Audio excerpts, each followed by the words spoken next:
अस्सलाम वालेकुम। देसी पोल्ट्री में खुश आमदीद। आज कुदरत का ऐसा तोहफ़ा आपके साथ शेयर कर रहा हूँ जिससे लोग सदियों से इस्तेमाल कर रहे हैं और ऐसे हैरानकुन फ़ायदे के इंसानी अकल दंग रह जाए। इसलिए ये अब हर मेडिसिन का हिस्सा है।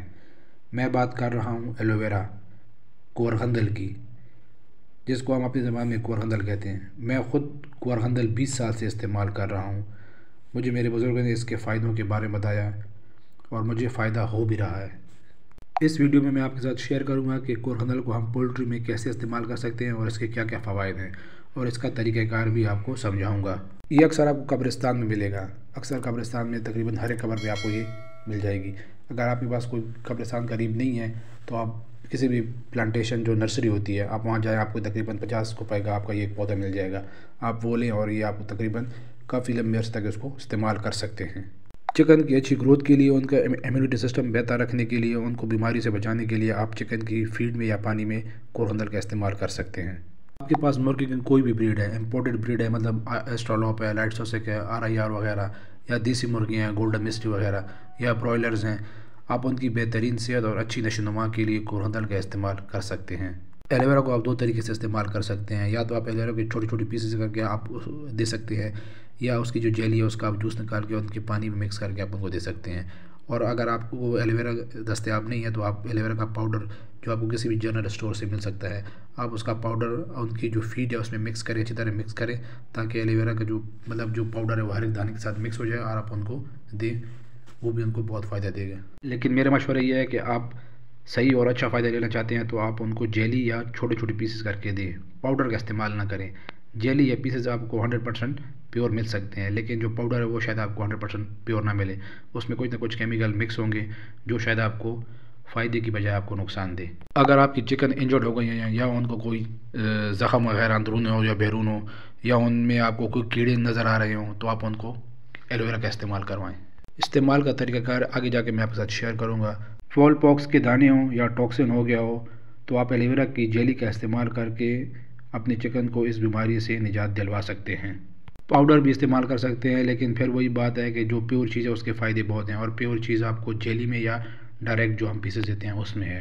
वो बर्ड्स, छोटे चूज़े या जवान पट्टियाँ हों जिनकी ग्रोथ सही तरह से ना हो रही हो, वज़न सही तरह से ना बढ़ रहा हो, या ब्रॉयलर्स चिकन्स हों, अगर उनका वज़न सही तरह से ना बढ़ रहा हो तो आप एलोवेरा का इस्तेमाल करें।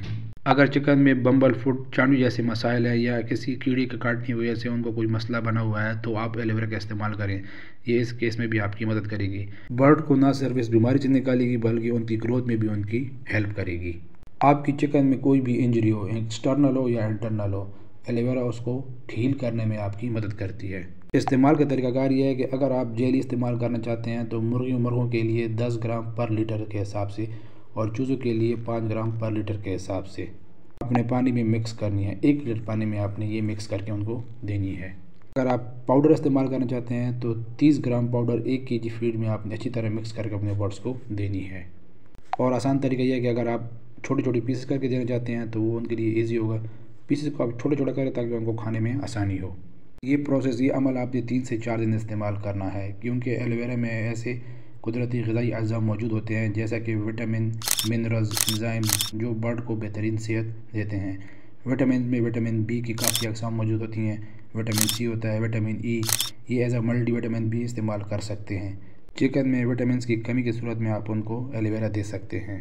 इसमें मिनरल है, कैल्शियम है जो हड्डियों को मजबूत करता है, इसमें आयरन, कॉपर है जो बॉडी परफॉर्मेंस को बढ़ाता है, इसमें potassium, magnesium, manganese, sodium, zinc शामिल होता है। अगर बर्ड के जिस्म पे बैरून कोई ज़ख़म हो, स्क्रैचेस वगैरह हो, तो आप उसको रिकवर करने में ये आपकी मदद करता है। आप उसको एक्सटर्नल ज़ख़म है, उनका कोई पाँव पे कोई ज़ख़म हो गया है, खून निकल रहा है, तो उसको भी आप रिकवर कर सकते हैं, या आप उसके ऊपर अप्लाई भी कर सकते हैं, जेली का आप उसको उनके पाँव पे लगा सकते हैं। वो चिकन जिनकी खुराक में आप रेगुलर एलोवेरा शामिल करते हैं और रिकमेंडेड डोज के मुताबिक आप शामिल करते हैं, उन चिकन की आंतें, उनकी गट की हेल्थ बेहतरीन रहती है, उनका निज़ाम बेहतरीन तरह से काम करता है। एलोवेरा चिकन में कॉक्सीडियस यानी डायरिया के मसाइल को ख़त्म करता है। अगर चिकन का इम्यून सिस्टम बेहतर करना हो या अगर ख़राब हो और आप ऐसे प्रिवेंशन के तौर पे उसको इस्तेमाल करना चाहें तो ये बहुत मुफीद है। अगर आपकी चिकन पे फॉल पॉक्स का अटैक हुआ है तो उस केस में भी आप इसको इस्तेमाल कर सकते हैं। इसमें एंटी बैक्टीरियल प्रॉपर्टीज़ होती हैं जो बैक्टीरिया को कंट्रोल करने में मदद करती हैं। एलोवेरा चिकन के गोश्त मीट को क्वालिटी अच्छी करने में मदद करता है, मतलब उनका वज़न बढ़ाता है और उनका जो क्वालिटी गोश्त की क्वालिटी है उसको बेहतर करता है। चिकन में स्केली लेग्स बम्बल फुट के जो मसाइल होते हैं उसको ख़त्म करता है। अंडे की क्वालिटी को बेहतर करता है, यानी उनकी जो शेल है उसको स्ट्रॉन्ग करता है और जो पैदावारी सलाहियत है वो उसको बेहतरीन बनाता है। अगर चिकन किसी तनाव में स्ट्रेस में है तो आप उस केस में भी इसको इस्तेमाल करें, वो चिकन्स को स्ट्रेस में तनाव से आप उनको निकाल सकते हैं इसको इस्तेमाल करके। जब आपकी चिकन स्ट्रेस फ्री होंगी तो उनको जो आपको परफॉर्मेंस देंगी वो आपको बेहतरीन परफॉर्मेंस देंगी। फीड कन्वर्जन रेशो बढ़ाता है, उसको इम्प्रूव करता है। आपके जहन में होगा कि फीड कन्वर्जन रेशो क्या है।